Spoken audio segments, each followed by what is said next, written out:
মাঝে মাঝে মনকে প্রফুল্ল করার জন্য ঘুরে বেড়ানো উচিত মানুষের। আজকে ঘুরতে চলে আসছি জাতীয় বৃক্ষ মেলা।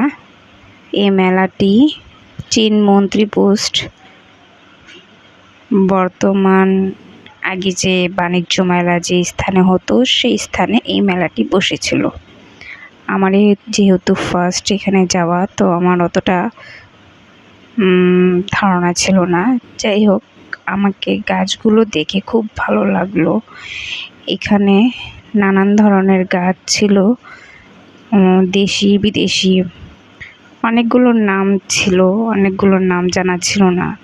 যাই হোক, কিছু কিছু গাছ এমনও ছিল যে দেখে অনেক সুন্দর লাগছে। মাশাআল্লাহ, আল্লাহর সৃষ্টির সব কিছুই অনেক সুন্দর।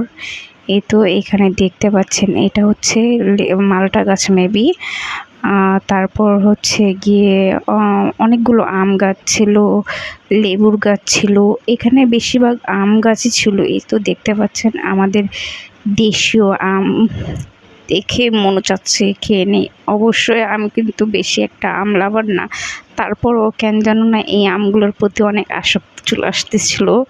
অনেকটা সুন্দর লাগছিল। এই তো এখানে সবচেয়ে বেশি লেবু গাছ, আম গাছ এগুলোই ছিল। মানে নানান ধরনের দেশি বিদেশি আম গাছ ছিল। এই যে দেখতে পাচ্ছেন, এটা কোন দেশীয় আম আমি বলতে পারতেছি না, বাট আমার কাছে অনেক ভালো লাগছে। এখানে নানান ধরনের ফুল গাছও আছে। তারপর এই মেলায় অনেক ধরনের দোকানও বসেছে।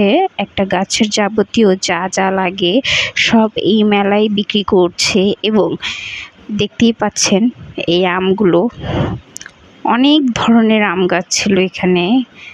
আম যেন শেষই হচ্ছিল না। এখানে যেখানেই যাচ্ছে না একটা আম গাছ আছেই। এ তো দেখতে পাচ্ছেন এখানে একটা সৌন্দর্যের জন্য একটা ব্রিজ বানিয়েছে, ভালোই লাগছিল। এখানে ব্যাঙের ডাকও দিচ্ছিল।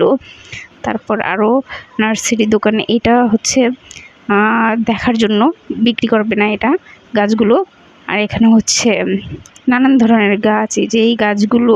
তারপর এখানে হার্বালের দোকান ছিল, শ্যাম্পু থেকে শুরু করে সব কিছু বিক্রি করছিল। আর এখন আসি এই গাছগুলোর মধ্যে। মাশাআল্লাহ মাশাআল্লাহ, এই গাছগুলো এতটা সুন্দর, বাট আমি নাম জানি না। বাট এই গাছগুলোর অনেক ধরনের আছে। আর এই গাছগুলোর অনেক দাম, প্রায় 1,00,000 টাকা। অবশ্য আমি বেশি একটা জানি না, জাস্ট আমি একবার জিজ্ঞেস করছি, তো সেইখানে এরকম কিছুটা প্রাইস বলেছে। যাক, তারপর এই তো অক্টোপাস গাছগুলো। তারপর এখানকার খাবার তেমন একটা ভালো ছিল না। ফুচকা আলা মামাকে বলেছি ফুচকা ভেলপুরি ভালো করে বানিয়ে দিতে, উনি ভালো করে বানিয়ে দেয় নাই। আমার কাছে মনে হয়েছে এখানকার খাবার না খাওয়াই ভালো। আজকের জন্য এইটুকু, আল্লাহ হাফেজ।